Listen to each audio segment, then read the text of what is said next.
and call this meeting of the Shutesbury Elementary School Committee to order. Hi, everybody. Hi. Nice to see you again. Oh, here comes Susie. Hold on. Should have waited for her anyway.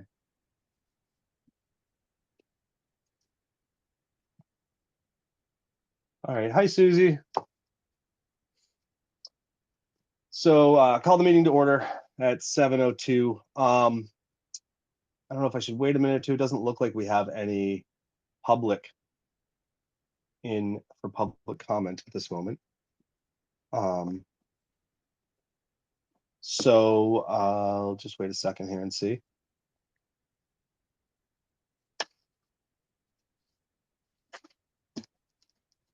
I suppose really if somebody comes in and wants to public comment, we can let that happen if they show up. So we'll just kind of move along.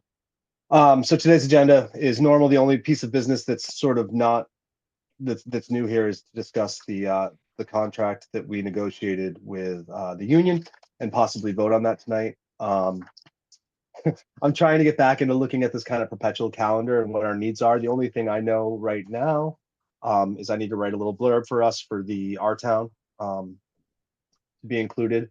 So probably talking about Anne as the new principal and the kind of things that we've been doing just over the last 6 months or so. And that's basically all that's on. That's all that I know of that's on here. That really is important to us. The school council elections and such are also supposed to be happening. I know Anne has been emailing out about. So with that, I guess we can go on to warrants. Hi, so I can read off the warrants. It's a longer list than normal because it dates back to the last school committee meeting in June. So for accounts payable, we have 3030 from June 30th for $19,658.72. That was an FY24 warrant that happened after the last school committee meeting. The rest are going to be FY25 warrants. 3001 from July 1st for $9,973.52. 3002 from August 6th for $14,545.54. 3003 also August 6th for $9,434.28. 3004 from August 20th for $37,448.34. 3005 from September 3rd for $12,365.45. And the last accounts payable one is 3006 from September 17th for $9,571.59. I have 6 payroll warrants. 301 from July 9th for $76,641.99. 302 from July 23rd for $78,687.18. 303 from August 5th for $84,689.62. 304 from August 20th for $78,820.35. 305 from September 3rd for $87,947.79. And finally, 306 from September 17th for $87,815.66.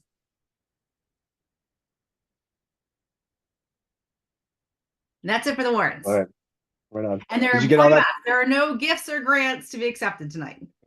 All right. Fantastic. Trevor, you got all that? I put them on the email with the list. You put it on the email. Okay, so we're all set. Good. That was otherwise you'd be scrambling. It's like I don't know how anybody. Kaylin sends them to me, and I copy and paste, and I make sure. Right on. I was going to say that Yep. That was way too many to have to write down. I wouldn't have been able to do it. Right on. All right. So we need no acceptance votes because it was just the warrants, no gifts, no grants. So moving on to approval of the minutes from June 20th, 2024. Does anybody want to move to? I'll move to approve. This is Jen. Thank you, Jen. There a second? I second that. All right. Jen, Nate. All right. All in favor? Raise your hand. Say your name. UI. Taylor. Long coat aye. Heard aye. Jack, aye. Great. All right, we're cruising. Unfinished business updates, capital building process discussion. Nate, is that you who's heading that up? or Yeah, is this I Ann? have no information. I don't know how to get that information. Does anybody have any clue on how I can know about the boilers? Like, do I need to reach out to the custodial people? Think in the past it's been Jackie and whoever's been like, I think it's mostly Jackie who's brought the ideas of the capital Okay. project. So it's probably going to be Ann who kind of makes that Okay. happen, I think. Yes, Jen. Yeah, also Steve Sullivan is probably a really good resource on that too, and Becky Torres as well. So you might want to Okay. just check in with Becky and see what's going on with capital planning because they don't meet regularly. They only Okay. meet when as needed. Will do. Okay. Other than that, I don't have anything. Susie. I think also Jackie worked on a capital plan, like the historical part that's already been done and things that were still left to do. So there should be a document out there that gives a little bit of the whole picture from her, from the school's end. I will say on the general capital projects business thing, the school looks amazing. It's painted. My son hates the color. I think it looks great, the green and the goldenrod, but it looks I think it looks really, really great. Does anybody else have anything to add? And do you have anything you want to add to capital projects and building process? Oh, Caitlin. Oh, sorry. I was just gonna say they're just That's coming right. off so many projects right now that Yeah. finishing up the kitchen and finishing up, like you said, the paint job on the outside. The red makes the wood go rot faster. So I did not know that. So Yeah. that was part of it. But I'm not sure. I know they were also switching the light bulbs over. They were doing some work on that. And I don't know of anything else major that's in the works that's coming up beyond that. So we did apply, Becky and I applied for a grant for looking at some other ways to use like some solar panels over the parking lot, because I think the next thing is probably the parking lot that might be coming up. But I'll look into that more and let you know at the next meeting. Caitlin and then Jen. So we did apply for MSBA project a couple years ago for the boilers that we ended up not pursuing. And I'm happy to talk with Becky and Ann and Matt Foster and figure out, where we are with the boilers and where we need to go from here. The MSBA to apply for your program, it's the deadline's March 1st typically. So it is a spring kind of effort, but I'd be happy to see if that's something that's available again. Okay. Jen, did you have? Yeah, I just wanted to say in terms of the parking lot, I believe that's already on the agenda for capital planning for next year. It's written into that fiscal year, and they're waiting on the fire department wants to put a tank under there. Just okay, so everybody knows that. Yeah. So that's been the ongoing thing with the parking lot. Although I did notice that they did do some patching of some of the worst potholes as well when I picked up today. So that's good. All right. Anything else on capital projects building? Okay. So the next order of business is the new business in discussion is the Shutesbury School Committee and Shutesbury Elementary Educators Settlement Agreement. So I'm going to open it up to discussion. The idea would be maybe we could vote on this tonight and sign it. The union, as far as I know yet, has not yet signed it. I thought they were going to sign it and then we were going to sign it, but we're going to go first, I guess, and then we'll join the two things together. And if we agree, it'll all be set. It's been a long process. As you remember, we started back in April. It was a long, slow process. I'm not really sure why, but I can speak just briefly to the idea that the idea over the 3 years of this contract was to bring the teachers at SES and the paras up to much closer to parity with the county. We wanted to make up the differences where we saw them. and try to be fair about that. That was the overall motivation, I think, in the end for us. And so, yeah, I'll open up the floor to discussion.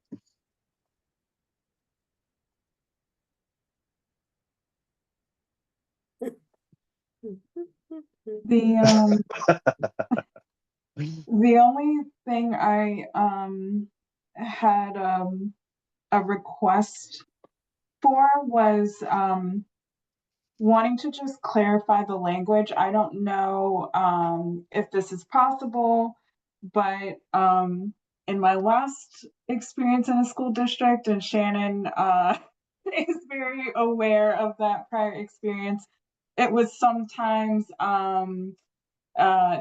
not as clear from the contract language what was trying to be accomplished. And so there was one area where I was looking at the language, and it wasn't as clear as I thought it could be in terms of like referencing it. Caitlin, thank you for explaining it, but if we could clarify the language in the contract, I think that would be helpful. And that was under head administrative assistant. Yes, under head administrative assistant, where it talks about the working days and vacation and holidays. Right now, there are two sections where it talks about vacation. The first is contract 211 working days, 185 school days plus 26 additional days plus paid vacation and holidays per contract. And then there's another section, maybe like a few lines below, where it says vacation per contract article 10, vacation days are not included in lieu of work days, but will be additional paid days. And I'm wondering if we can say, if we can just say something to the effect of vacation days cannot be taken during school days, because that's really what that phrase is getting at, right? So vacation days cannot be taken during school days or during days schools in session. Yeah. Leah, I think you'll have to add some kind of codicil that says without, whether it's principal and superintendent's approval, or, I mean, you want something that if there's something unusual and you want to be able to grant it, you want to have some contract language that allows for that. That Okay. just make 2 cents. Yeah, I know that there is, I mean, one of the things that we actually got negotiated, I thought in here somewhere, was like personal days. it was a personal day thing, and it had a clause that was like that. Mm-hmm. Just looking for it, I'm Let sorry. me find it. Oh yeah, so it says the superintendent may grant up to 2 bargaining unit employees per year to use personal leave to extend a vacation or weekend. So yeah, I guess it would be vacation days cannot be taken during days schools in session without approval of the superintendent would be the language I would think. Does anybody else have any thoughts on that?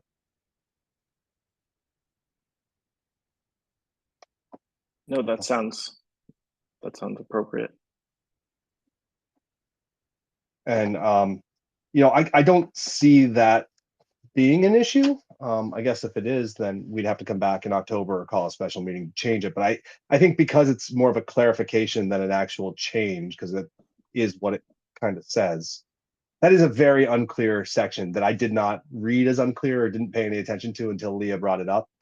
But it does feel like that could use some clarification. Yeah, Caitlin. Was that a change to the current language, or was that consistent to the language before? No, that would be a change in the current language. The current language is per con. Oh, I'm sorry. Go ahead. I mean, what we have currently, not what's being proposed. I would have to look back at the previous contract to see. Hold on 1 second. I can actually do that. I have it right here. Good question. Talk among yourselves.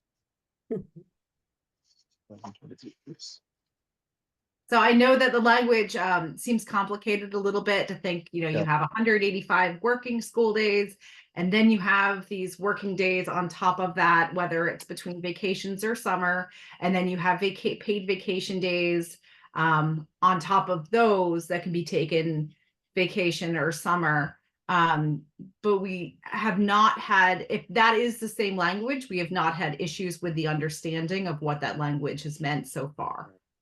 And the tricky piece too that I have to say is it's only for that one position. Like there's no other spot where, oh no, vacation's the same thing. Oh, well, because we used to have the head administrative assistant used to be in with the head custodian and food service director, which also has that same language in their vacation. So that would be, in answer to your question, Caitlin, that would be a change from the current language of the current contract. Thank you. Yeah, sorry. So that, I mean, that could be an issue, is what you're saying, right, Caitlin? Like that could be an issue to. No, I just don't know if this is kind of an understood language that we've had in the contract before with Yep. with that position, or whether this is a change that we're trying to kind of wrap our heads around. No, yeah, no, it's not a change. It was in the previous contract, but only for the head administrative assistant, head custodian, and food service director. And I think what worries me with the language is we have to pay out vacation for any like days not taken if a person were to leave. And so if we're saying that, or like, I don't know, it just read to me like they could get paid for vacation on top of the vacation that's already like stipulated. I don't know. It triggered some some thoughts around vacation. So that's why I wanted to like clarify it. But if it would present an issue, I'm fine with not pushing for that change. But yeah. Okay. It's that last piece, that but will be additional days paid. Mm-hmm. I gotcha. So my only question would be how to proceed with this, because a straight vote with the language as it stands would ratify the contract on our half and they could ratify it and we'd be done. I suppose we could vote with the new language and say we accept it with this new language and pass it back to them, but they could kick it back to us with that if they're not in the same mind about that language. So thoughts amongst the general committee or our trusted advisors? Nobody wants to say anything. I do Nate. see, yeah, Yeah, I'm Ken, yeah. sorry. I That's do all right. see Leah's point, but I think that if there's been a past practice, I would make it, and given that you haven't had this issue, I think it does have merit, but I would just sort of add it as, I wouldn't hold up the contract vote. I would add it as when we revisit this in 3 years, we have to clean up this language so that it's consistent. It doesn't seem like it's a big deal breaker language, but I agree with Leah that it could be cleaned up and be less ambiguous. I think my concern is that because this has been such a protracted and very slow process, that to come back with changing language at this point is going to kind of do away with some of the goodwill that we've come away from in the end of it. Like that's my kind of concern in changing anything. I completely agree and see the, I mean, I just, when Leah brought this language to my attention, I was like, I have no idea what that really means. And so I do think it needs to be fixed. I just don't want to torpedo anything at the last minute either. So that's kind of where my headspace is. Jen, you had your hand up. What were you thinking? Yeah, pretty much either along the same lines, or we could potentially, as long as it's minor changes, say that we're approving with these amended changes and then pass it back to them and ask them if they approve of those changes, but really it could potentially hold things up. So I think it best to let it go if we can. Okay. So, and I feel like, Leah, I just heard you kind of say too, that you feel like you would be okay with letting it go this time if we had to, if it was in the interest of efficiency of getting this through, yes? Yes, I definitely don't want to hold anything up. That's how I'm feeling right now too. So, I guess the only other thing that I'd kind of like to just make sure that everyone understands is, or that I even understand at this point, is the financial ramifications of this first year, as I understand it, is kind of within what we probably can figure out. Or if we end up in a deficit at the end of the year, there's ways that we might be able to get through this year without having to go to the town for more money. But year 2 and 3 of the contract is going to be a little bit more of a sell. Because I mean, we're stuck with it now, but like if we approve it, but it will be, yeah, I think Caitlin, you could correct me if I'm wrong, but it's like, we're talking, was it 40,000 over the course of the contract, or was it just in the second year? I forget. I have those notes, but I'm not sure I trust them. I think we originally started at, in the beginning of the bargaining cycle with what the proposal was going to be about 40,000. And with this, what we have now, it's reduced by a lot. But it's still going to be more than we had budgeted for, but we do have some options and some resources that we can tap into for 1 year. And then moving forward for year 2 and year 3, it'll be worked into the budget. I feel like that was one other question that I feel some people had. So that's kind of where we're at. All right. Does anybody else have any questions or comments related to this settlement? Yes, Anna.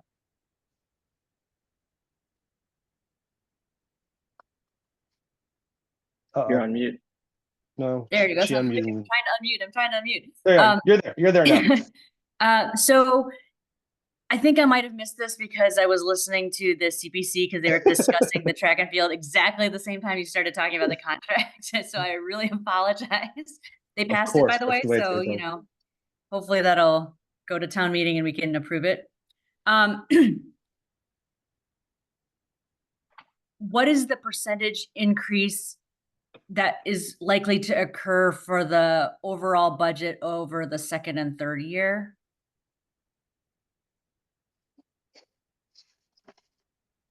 It's a big projection. So I guess I could run one where we have the current existing staff and we go through every one of them, step and COLA at every position, and then can do a projection for year 2, year 3. If there were no changes to staff, it would I could come up with those numbers, but it's not something that is I have readily accessible. So it'll take some work, but I can get back to you. Do you don't even have like a ballpark, like given like it's going to be closer to 3% or it's going to be closer to 5%? We're talking about just average COLA or the overall budget entirely? Let's just talk about the staff budget and worry about the rest of the budget later. So for the staff budget, every position is a little bit different. So some of the years it's $1, some years it's 3%, for some steps it's 2.5%, for some steps it's 3%. So it's a big variation. But probably not more than 3% on average.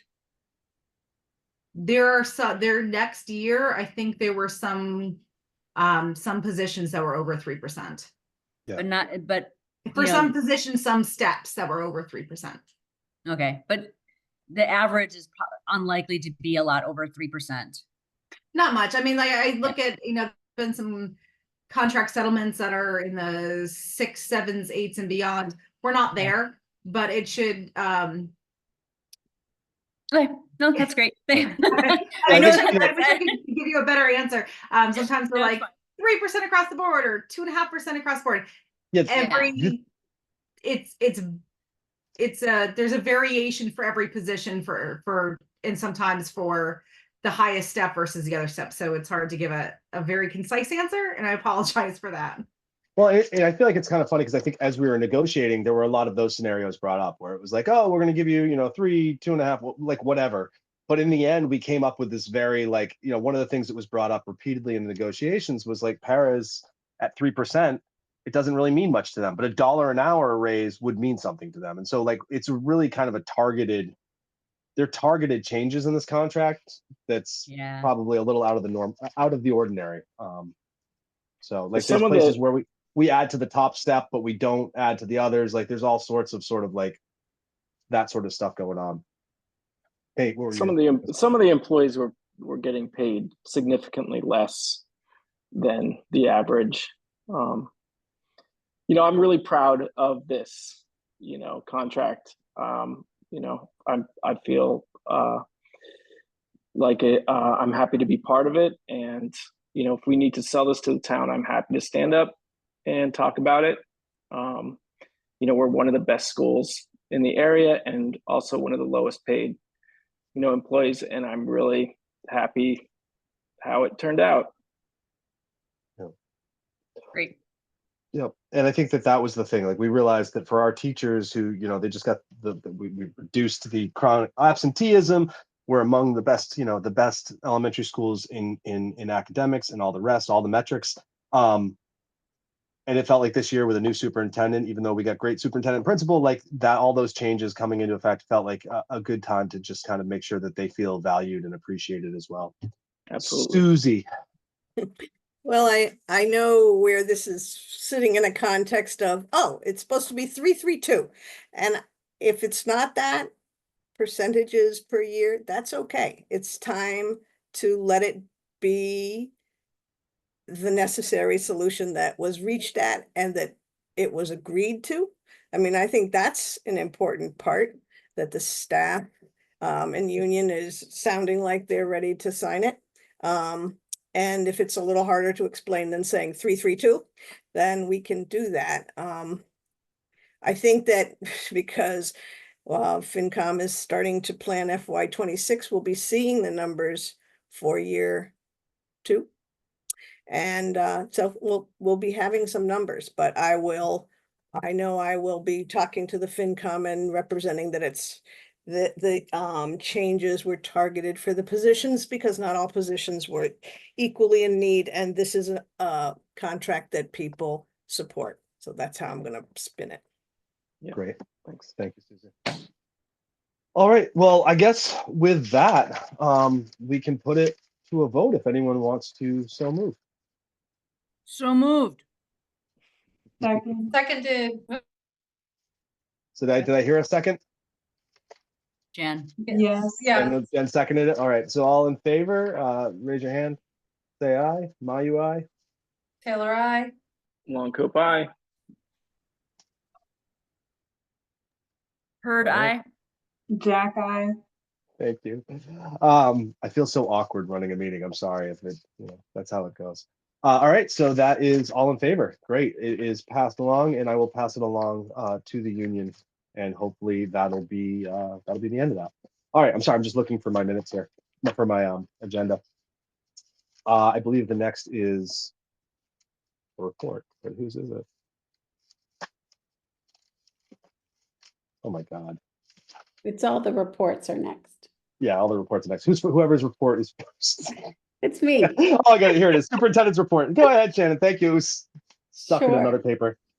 So I am going to actually present my entry plan for my superintendent's report. It will sort of tell you about what my first 100 days, which I'm about halfway through, will look like, and some of the things that have been happening since I came on board. So I'm hoping it will be a concise way to give a report and present my entry plan all at once. So I'm going to share my screen, and I'm not as familiar with, I don't know if I can share my screen. Maybe I can't.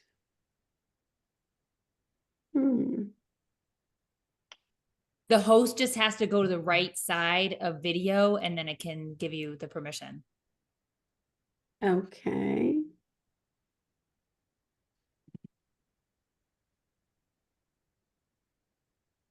Who's the host? Is that? Jeremy? Yeah, Like, yeah, Jeremy.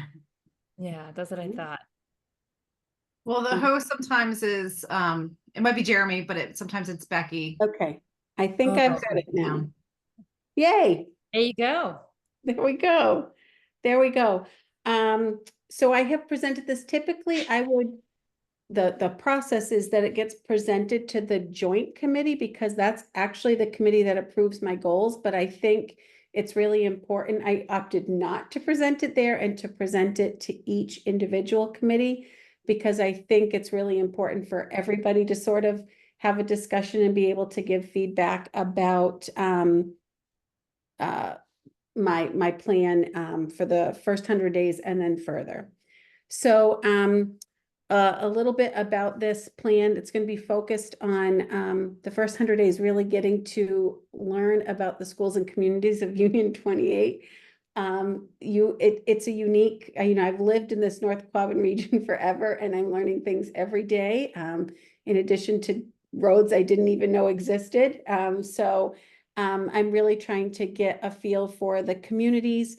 Also assess the current, the system that we have currently in place, not just academic measures, but also facility measures. And we've talked about transportation and kind of just figuring out where we are, with a focus on climate, culture, and building on our strengths. My plan and my goals when I present them in November are going to be focused consistent with my core values, that students are the focus and they come first, and that they're all our students. So we're really looking for school environments where every student can succeed and feel like they belong. That relationships are crucial to the work of leadership, that we have a collective responsibility and for collaboration to move the district's individual schools and the union forward, and that families are an essential educational partner. So the first 100 days, I'm going to be looking at data. And so some of that has been, I've attended some meetings and looking at district artifacts, including district plans, performance data, school improvement plans, collective bargaining agreements. The other 3 schools are going to be going through collective bargaining that you're all just finishing. They're going to be going through that this next year, and interviews with focus groups, forums, and observations in the school. Some of the things I'm hoping to learn about each school is what are our strengths? What are our community resources? What are our challenges? Where do we have room for growth? What must we protect within our schools? Every school has and community have things that are very important to their identity, and I want to be able to recognize them, preserve them, and also make them part of forward progress. What are opportunities for growth? Take a look if there are achievement or opportunity gaps for students within the union. How do we address that? And where do we see the union and individual schools in 5 to 10 years? So I was offered the position in the end of February, and I had started attending my first meetings in March. And so from March to August, when school started, was really like phase 1. We did a lot of hiring for some really key positions, including Anne at Shutesbury. Leverett also has a new principal. We have a new director of student support services, Amy Langdon. Pam Rogers retired, and we brought on Robin Vitello, who is the new administrative assistant to the superintendent. I have attended, I think I've hit 3 of the 4 towns for select board meetings. We had a staff leadership retreat this summer. I've gone to school committee meetings. I've enrolled as part of my contract in the new superintendent's induction program. And so that program is a cohort of superintendents in their first year within the Commonwealth. There was a 3-day meeting over the summer, and now it's every month one day in person and then the next month remote. I have shared the story that I thought, oh, won't that be nice? You know, I'll be with the handful of new superintendents, because how many superintendents could there be in the Commonwealth that are brand new? And it's a big group. It's about 30, 35 people. I've joined the superintendent's roundtable for the Western Mass area. I've connected with my mentor that's provided. We've established central office and leadership team meetings with regularity. I have attended safety meetings at each school so that I have, you know, been able to meet the safety personnel in each town and find out what, you know, what are our school's plans and emergencies. And with the help of the leadership team, we had a great opening day where we had the entire union staff attend opening day activities in Irving. Next year, we'll move it to another school. And we spent a whole half day learning together in cohorts, and that is something that was really well received by staff. It has not been a regular practice, but I think sometimes that work can certainly be isolating if you're the only grade level, and to be able to collaborate with your peers from other schools within the union, I think is a benefit to our staff. So we're going to try to make sure we have opportunities for more of that type of work. So now I'm heading into phase 2, and we're going to continue. We started our walkthrough schedule of visiting classrooms.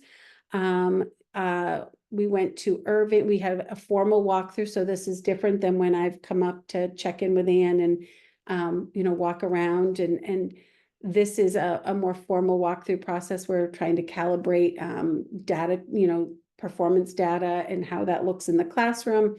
And so we started those. We went to this week, we started with Irving and Swift River.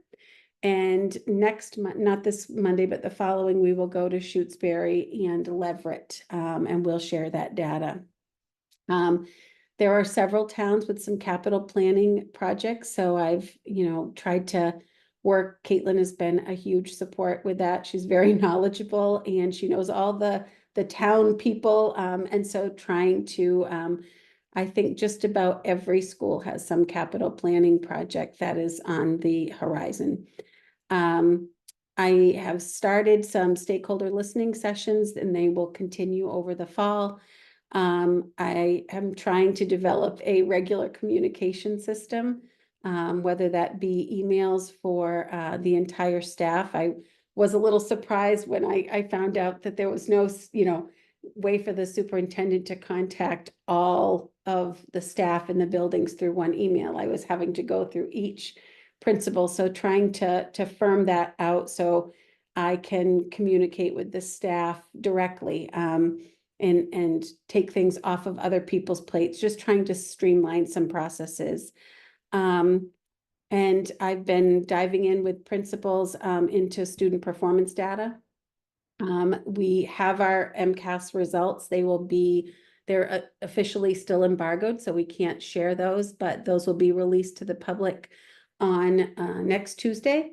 And then principals, I'll coordinate with principals for them to present their data and next steps at school committee meeting, either in October or early November. And then in December or January, I will generate a formal report for all of the school committees about what have all of these listening sessions and data gathering, what are some of the trends that I've identified. And although my goals will be presented before then for the first year, this will really help drive what is our 3-year strategic, you know, way to attack some of the individual schools' priorities, and also are there ways to leverage our union resources in a more efficient way. So that's pretty much what I've been doing. We have, like I said, this leadership team has been great. Anne has great, I'm sure you all know, great humor. And she's been very helpful. She has been coordinating the safety training for all staff across the district. So that has been a huge responsibility that she took on that I really appreciated. And everybody has really been very welcoming, but very focused as I've asked a lot of questions. Caitlin has been especially patient when I am asking a question. I feel like every day I'm like, tell me more about why we do this. And that's sort of where we are. And I will present my goals in November. Well, And I'm going to that stop. seems like a lot of days. That seems like a good full 50 days, to say the least. Yeah. Thank you very much, Shannon. Sure. Caitlin, we move on to you. Oh, wait, Leah. Thank you for sharing that, Shannon. I have a couple of questions. The first is for learning walks. Are there ones where it might be appropriate or okay for school committee members to attend? Because I don't have a child, and so it'd be kind of weird for me to just show up without, seeing, one of you I going on. think, to be honest, I think that there's always opportunities, but I think I'd like to plan them separate than the one where we're calibrating, because we don't want teachers to feel like school committee are coming in and evaluate, rating their classroom. But one of my plans is to have like an opportunity for school committee members to, and I've had some who want to see other schools, because you want to be able to bring their experience to the table. So that is something I'm going to set up. I'll be honest, it's probably going to happen in the winter or spring. It won't happen in the fall. Thank you. And then the other question I had is, are you going to be sharing your deck once it's all finalized and you've gotten all the feedback? I missed the part of that. I'm sorry. I don't have great service here. Yeah, are you going to be sharing the presentation, your entry plan once it's all set? Yes, I will. Yep, I will be.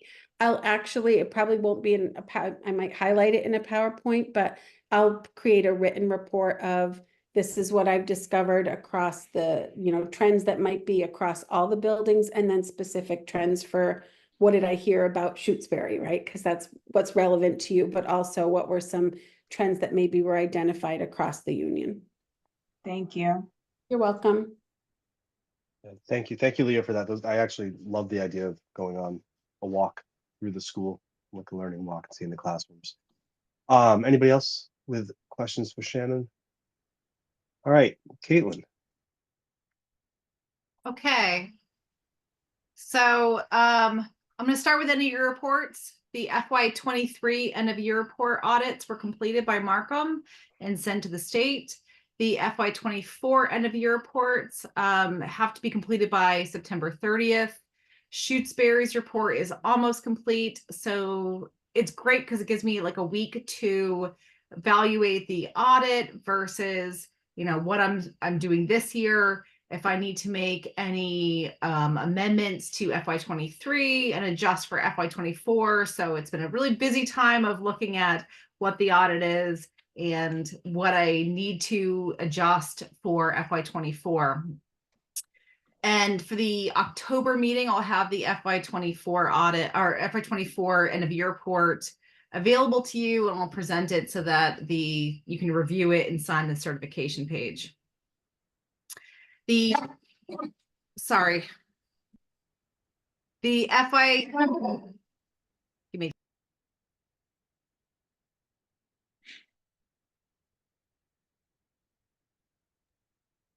I too would like to add how incredibly helpful and supportive Caitlin has been in trying to navigate the difference between like a public school, like the way that I'm used to a district being set up, and a union. And the differences are incredible. And Caitlin, you've been so patient. So I want to give you a giant shout out too. Thank you. Thank you for filling the time as I had to shove my dog out the door. I'm at nature's classroom. He sleeps behind me. But this time there's people outside and he's kind of running amok. So I apologize. I'm at nature's classroom and I'm going to panic that the kids are going to come back as soon. Like they're on a night hike. It should be good. But I'm like waiting for them to be like, oh, is it your turn to present? Here we go. So I get it. So the FY26 budget. The first draft of the Union 28 FY26 budget was sent to the Budget and Personnel Subcommittee about a week ago. We met Monday night and discussed the budget, and with the committee's approval, I presented the budget to the Joint Supervisory Committee. at the JSC meeting just after the Budget and Personnel Committee meeting. There are no significant changes to the budget from FY25 to FY26.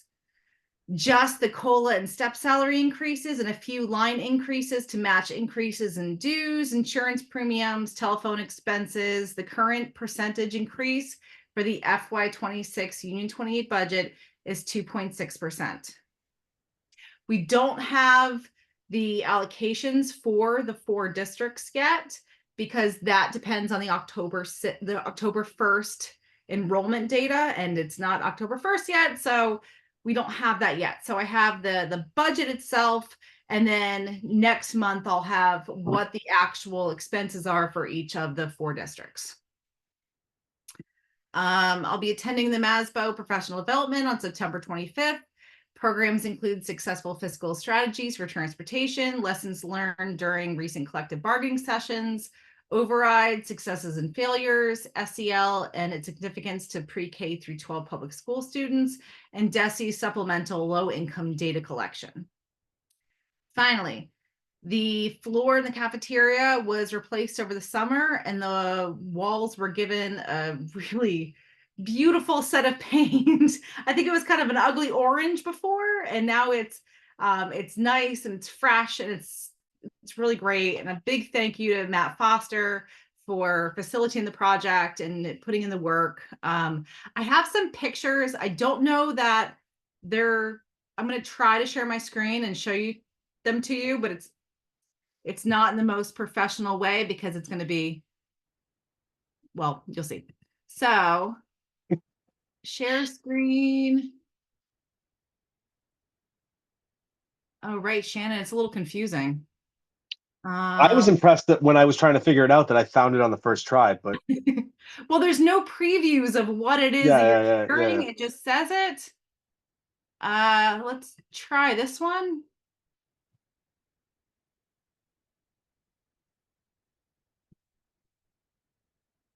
That might not work. How about this? I'm going to send you photos of the kitchen with the beautiful floor and the freshly painted walls, and the kitchen looks great. And I'm really thankful that the project went out. And the cafeteria looks great. Cool. All right. Thank you. Any questions for Caitlin? All right, moving on to Anne. Let's get her before all the kids come running in around her. Perfect. Hi, everyone. Good evening. Well, Shutesbury Elementary celebrated our very first all-community school meeting with a presentation from the Department of Ed, and they came to present. We were one of the top 10 schools statewide for the reduction of chronic absenteeism. And to celebrate, DESE awarded a basketball that was signed by the entire, unbelievably award-winning Celtics team, and was presented to the students. That was a real big hit. So we're hoping to be able to continue the large effort in student attendance. We know how important that is. Across the board, the school has been working on the school-wide rules and expectations for students. The 4 pillars are choose safety, choose respect, choose responsibility, and choose love. Choose Love is the program that we're using currently for our social emotional instruction, and it's school-wide. We welcomed the kindergarten to grade 6 on August 30th, and the pre-K students started on September 5th. We have 124 students total today, and we'll have 125 students on Monday. We've done all of our building and space and safety inspections. Meetings and trainings have also been started. The safety ones, we've completed a lot of the safety trainings. We had our very successful first fire drill on Friday, August 30th. I could not believe at the award-winning record timing it took to get everyone out of the school safely, including all of our personnel that work with the union in the school as well. So during the summer months, as mentioned before, how hard the custodial staff work to maintain the building and the grounds. We also received the new paint job on the outside, and then a lot of areas on the inside, and doors were updated as well. And the landscaping in the front is absolutely gorgeous. They did a lot of work there. We are in the process of completing our beginning of the year benchmark tests right now. And we've welcomed some new hires. We have a 0.65 student support teacher for kindergarten to grade 2, Emily Cooksey. And we have 2 new paraprofessionals that are full-time on the staff, John Menino and Bowen Woodward McNiff. And we'll also be welcoming another person, Liz. I'm going to butcher her last name, but it's like Schniffy. So I'm sorry, Liz. I'm so sorry. Please still join us. We're very excited to have you, and she'll be helping in the preschool. So there you go. I've submitted the numbers too for the how many students we have. I do have one question. Do you know how many new, like not new incoming kindergartners, but like how many students were added to the upper grades this year? Like, did we have new students enroll over the summer? We did. Went from grades, like- 111 students at the end of last year to 124, well, almost 125. Okay. So we do have a pretty significant increase. We have a lot of pre-K 3-year-olds this year, which is really exciting. So. Very cool. Thanks. Does anybody else have questions for Ann? All right. So that means that we move on to the Amherst Pelham representatives report.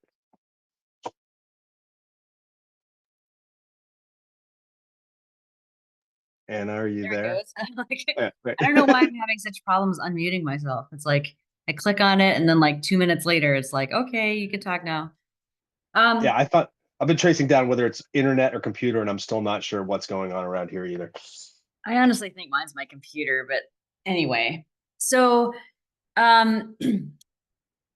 we also have a new superintendent, and Shannon has met her. They met at the superintendent intro thing that, and I think she also really thought it was helpful. She's doing, I have to say, she's doing a great job. I am very impressed. We're very happy with her. She presented her entry plan. We approved her goals. She had very, very ambitious, many goals. And we were like, maybe you want to just pare it back just a tiny bit. And so she did pare it down just a little bit. I think she still wants to get all the stuff done, but I think we just wanted her to, we wanted to be able to rate her as highly, high performing at the end of the year and not have like 1 or 2 things that were dribbling behind her because she had 14,000 different goals to achieve. And so I think we've achieved that, and I think she's going to do a great job. She's coming up with a lot of things that need to be fixed. And so there's going to be a period of just wrapping her head around all of the things that need to get updated and changed and improved. So that's going to be a work in progress. But she is also doing the walkthrough. She's doing all the data gathering. She's putting out a lot of fires. And so apparently there's a malfunctioning fire or smoke detector in one of the elementary schools that's going off repeatedly during the day, which has been a little bit of a problem. But she's doing great. And oh, right. And apparently Shutesbury just approved the CPA funds so they'll make the recommendation to approve it to the town the next time we have a town meeting. And so I don't know. So for those of you who are less familiar, the high school has been working on a new track and field. It's really decrepit. It's like basically unusable. And so it's been a 2 or 3 or 4 year project to try to get this plan in place. There's been a lot of resistance to putting in an artificial turf infield. And so they've changed it to a grass infield. Everything's more expensive than it was originally planned to be. So they really wanted to turn the field from a east-west orientation to a north-south orientation so people didn't have the sun in their eyes half the time. And so with a little bit of extra funding, we might be able to, we will be able to get that done. And that's why we're asking for some additional money from the CPAs of the 4 different towns to get that done. But so when you send our kids from the elementary school to the regional middle school and high school, they will have a little bit more athletic field to play on.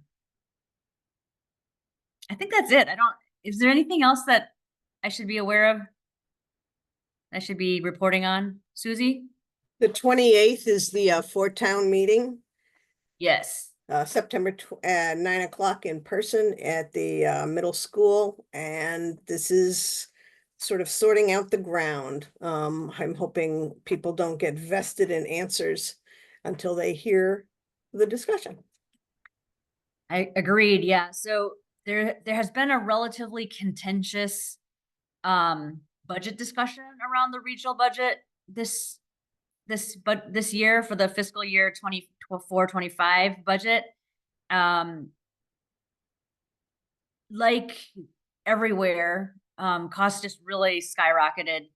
The COVID funding, the rural aid, all of the different components, with like state funding going up like not quite 2%, and then the towns having to cover all of the rest of the costs. We also had an extenuated negotiation with the APEA, and that increased a substantial portion of the budget. And so in order to do a level services budget, we needed more than 8.5% increase over last year's budget. And the 8.5% was eliminating a lot of like central office increases or positions. And so we really stripped it down about as far as we could.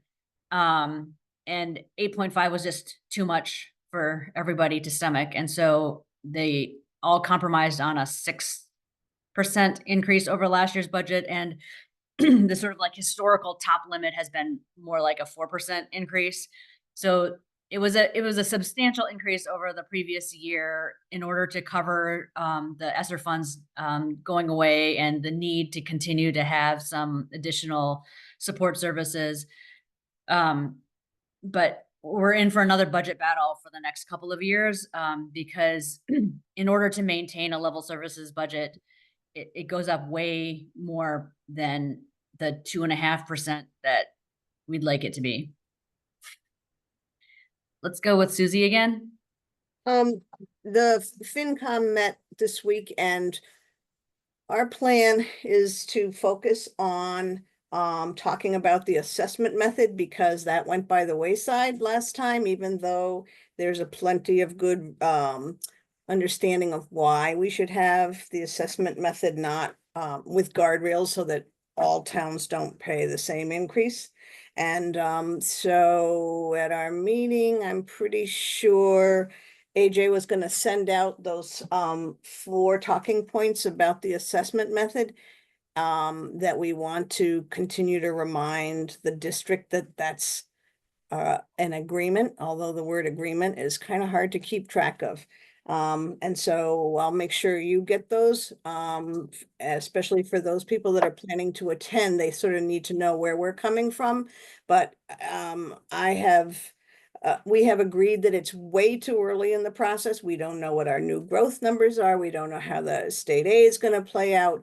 Rural aid is a significant benefit for us. But right now, Leverett is not qualified for rural aid. I don't know where Pelham is on that.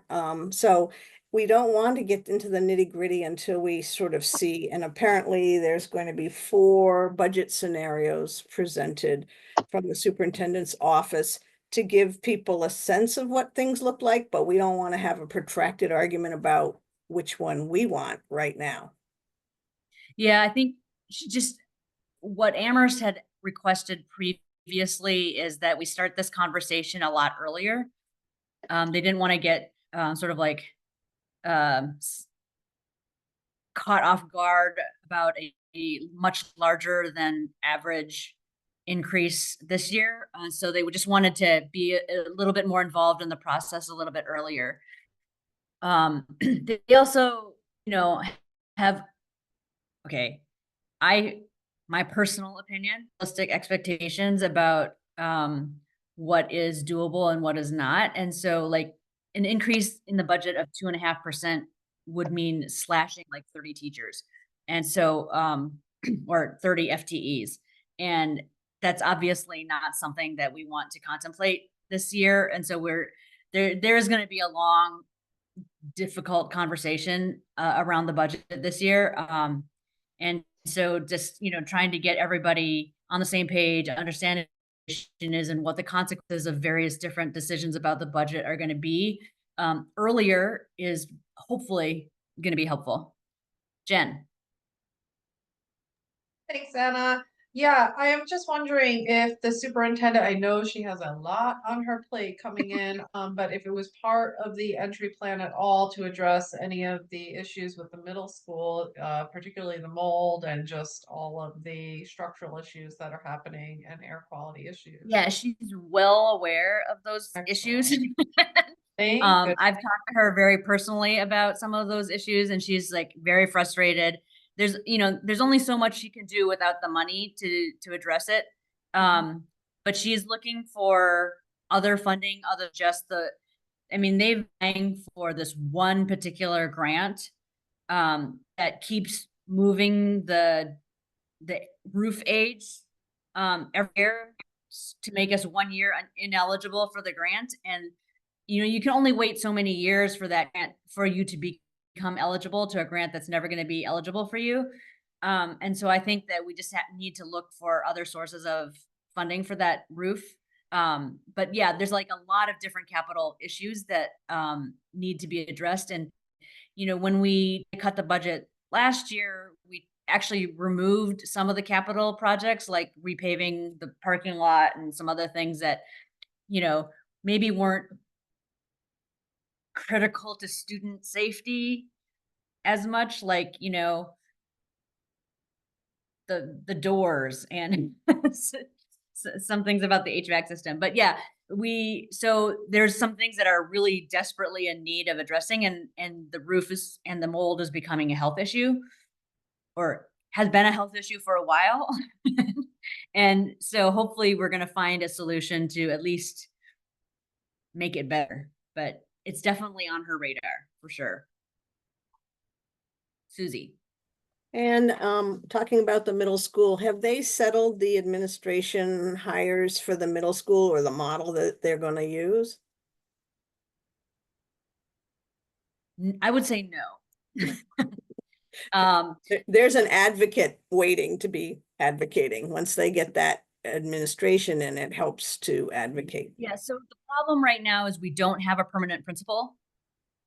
We have an interim principal. And I think we now have one assistant principal, not two assistant principals. And they have been moving some deans around a little bit. And I think, the superintendent is trying really hard to put in place a functioning administration with a very limited budget. And so she's trying to sort of like take staff and move them from one description to an expanded description and try to like make sure that they've got all of the functions covered. So I would probably say that the full structure is probably not 100% settled, and probably won't be 100% settled until at least next school year, when the interim principal, hopefully they'll be able to hire an actual principal and then also create some space in the budget to fill some positions that got cut because they weren't as important to the community as teacher or student facing positions. So I don't know exactly how that's going to play out, but it's definitely still in progress.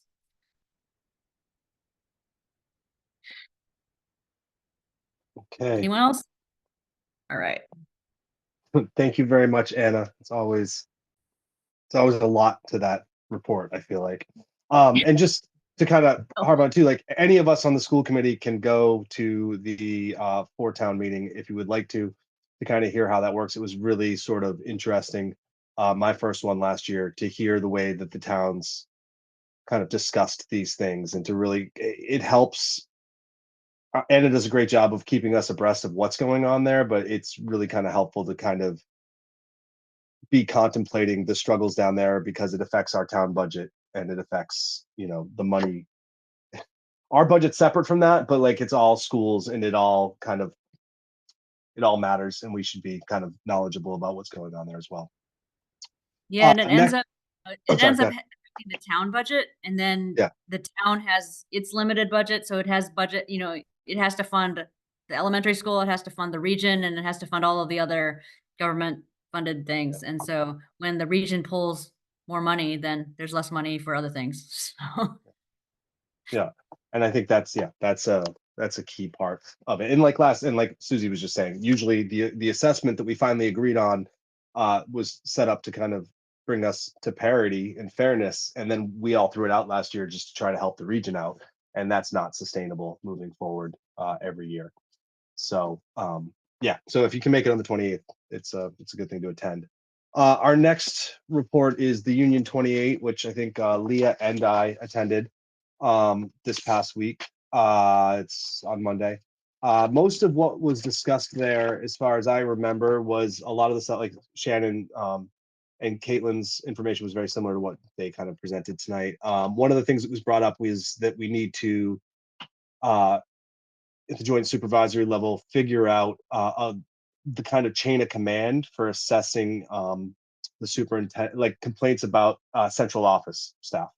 So there have been some pockets of discontent with how some of the central office staff have conducted their job in the past, and it's really kind of unclear. There's no real policy for how that kind of gets addressed outside of just the general evaluation of central office staff that's within the joint supervisory committee's purview. So there's some talk about trying to figure out how to more transparently put out come up with a policy and be transparent about how that goes. That was one of the things that we talked up, and actually Shannon brought that up to us as part of her listening as her entry plan. She's been hearing this, and she brought it to us because she wanted to be transparent and put it out there as well. So that was really the big thing that was kind of brought up. Leah, was there anything else that struck you from that meeting? Yeah, I'll try to be quick. We did a reorganization. So Steve's the chair again, but Mandy Blackbird is now the vice chair. Another thing that struck me was Amy Langdon had mentioned the changes in the IEP process, I think being rolled out through the state. And the work that she's doing across the district to make sure that teachers feel and staff feel supported in this transition. I think those were another couple of highlights. And then a big one, which also kind of segues me into the budget and personnel subcommittee update, is that, Caitlin mentioned this, but we discussed in detail the Union 28, so like the Union District budget, and it was good to be able to ask questions about that. We also reorged the budget and personnel subcommittee. Barbara Doyle is now the chair, and I will be the secretary. So, yeah, and I think those were the main things that I had. Thank you. That was way more organized than my notes. I really appreciate it. Okay, so then CES report. Then has CES met? Have you anything? So we have not met yet this year. For this school year, we met at the end of last school year, and that was my first meeting. I don't have a whole lot to report from CES at this point. but I actually completely unrelated, but wanted to bring up a couple of things that maybe we could add to the agenda. I don't know if it's appropriate for me to bring them up now or if I should email about them if I wanted to add some things to the agenda for the next meeting. Oh, you're muted, Jeremy. Damn it. I think it's fine to bring up those things, and we can make sure that they get added into the next agenda. I think that's fine. Thank you. So just a couple of minor things. One is that tonight is the Amherst Block Party, and every year we miss the Amherst Block Party because school committee is always on the same night. It's always third Thursday of September. So I would love to move to make our meeting a different evening for September. And the other is about homeschooling because, you know, since the pandemic, there's been a big rise in homeschooling. And I know when I applied for homeschooling through the district, it was a challenging process, I think more so than it should be. I think that there are some things on the application that are very different from what other districts do. And I just wanted to take a look at that. I think we require 3 references, I believe, if I remember correctly, and we require it's almost like a job application. There was they required looking. It wasn't a requirement to have a degree, but they asked you about what your background is and what your degree is. And I don't know that any of that is actually really, it's kind of overreached, I think, from my perspective. But just wanting to put it out there that I'd love to take a look at that as a committee. Okay. I know that we in the policy committee tonight just did a first go through of there's like a private school policy that we have. But I wonder if that's the kind of thing that we should pull up into the policy committee and then bring in to here as well. I'm not sure if that's the right avenue or not, but I can talk with Shannon and Anna and figure that out and see how best to bring that to here. Because that seems worthwhile. Okay, so changing our Thursday date going forward in September and looking at the homeschooling application and policy. Okay. So we're moving on to policy reviews. The first is the first reading on educational opportunities for military children, educational opportunities for children in foster care, and student absences and excuses. Did anybody have any feedback on the first reading of those 3? Okay. So we'll push those on to our next meeting.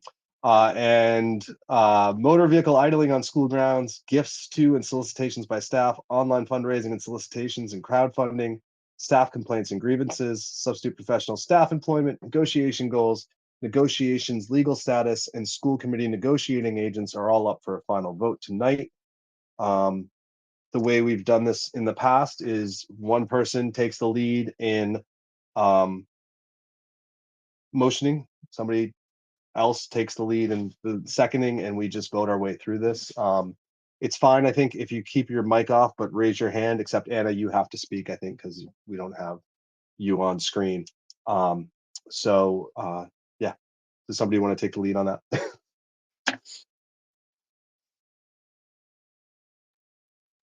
If somebody has them all open, I don't have them open anymore on my screen. So if somebody has them open and can rattle them off to make motions, then I'd be happy to second. I'm trying to share it here. Can I share it? I can do this. Just kidding. Well, I mean, is there anything that says the chair can't move? Does anybody know? I don't really know. That's like beyond my Robert's rules understandings. I don't think the chair is supposed to be the one that moves the question. Thank you, Shannon. I was just trying. How Make it about I easier. move and then Jen, you second? Does that sound good? Okay. All right, so move to approve the policy on EEAJ motor vehicle idling on school grounds. Oh, seconded. All in favor? Aye. Heard I. Aye. Jack, Nate, aye. aye. Long coat bye. Right. Next one, I move to approve the policy labeled GBEBC, gifts to and solicitations by staff. Seconded. All in Longo, favor? bye. Longo, Mayu, bye. aye. Taylor, I. Heard I. All right, next one. I move to approve the policy labeled GBEBD online fundraising and solicitations / crowdfunding. Seconded. All in favor? Mayu, aye. Taylor, I. Jack, I. Longo, bye. Heard I. I move to approve the policy labeled GBK staff complaints and grievances. Seconded. All in favor? Mayu, aye. Taylor, I. Jack, Longo, I. bye. Heard I. I move to approve the policy labeled GCG substitute professional staff employment. Seconded. All in favor? Mayu, aye. Taylor, I. Longo, Jack, bye. I. Heard I. I move to approve the policy labeled HA negotiations goals. Seconded. All in favor? Mayu, aye. Taylor, I. Longo, bye. Jack, I. Heard I. I move to approve the policy labeled HB negotiations legal status. Seconded. All in favor? Mayu, aye. Taylor, I. Longo, bye. Jack, I. Heard I. I move to approve the policy labeled HF school committee negotiating agents. Seconded. All in favor? Mayu, aye. Taylor, I. Longo, bye. Jack, I. Heard I. And that's it. Yep, All so right. they all pass. They all pass with all in favor. All right. So the next piece would be the executive session, which we don't need and we can strike from our next meeting agenda, hopefully, because we should be done with that for like 3 years. Future business policy committee meets third Thursday of October, 6:30. Our next school committee meeting is the 17th as well at 7 o'clock. Union 28 Joint Supervisory is November 18th is their next meeting at 7 o'clock. Oh, there it is. Future agenda items. Jen already added us some. Does anybody else have any other future agenda items that they'd like to see added? I actually wanted to add that we may have a meeting for the budget and personnel subcommittee in October. Okay. Prior to, oh, you might do one in October, you said. Okay. Yeah, we might do Okay. one in October. Okay, thank you, Leah. All right, so that's our agenda. I think we pulled it together. Oh, Jen Taylor, yes. So sorry, just one quick thing. I would love to maybe organize a meet and greet with like parents and do something that's like school committee and Great PTO idea. combined so we could all get. That's a great idea. Do we want to discuss that at our next meeting? Put that on the agenda, or do you want to try to see if we could put something together before that? What are you thinking? I think next meeting is fine. I don't think we have to Okay. try and pull it together before then. Yeah. We can discuss. All right, so we'll throw that on the agenda for next week, next month as well. I love that idea. I think it's a great idea. I feel like as we're starting to kind of come out, I feel like I don't know a lot of people, and I mean, we just met at the food truck for the first time after working together for a year on the committee. So it'd be really nice to have a meet and greet with the staff and the family. Okay, so do I hear a motion to adjourn? I move to adjourn the meeting. Seconded. All in favor? Bye, guys. I'll see you next month, if not before. Thank Bye, guys. you. Bye-bye. Good night. Bye. Right.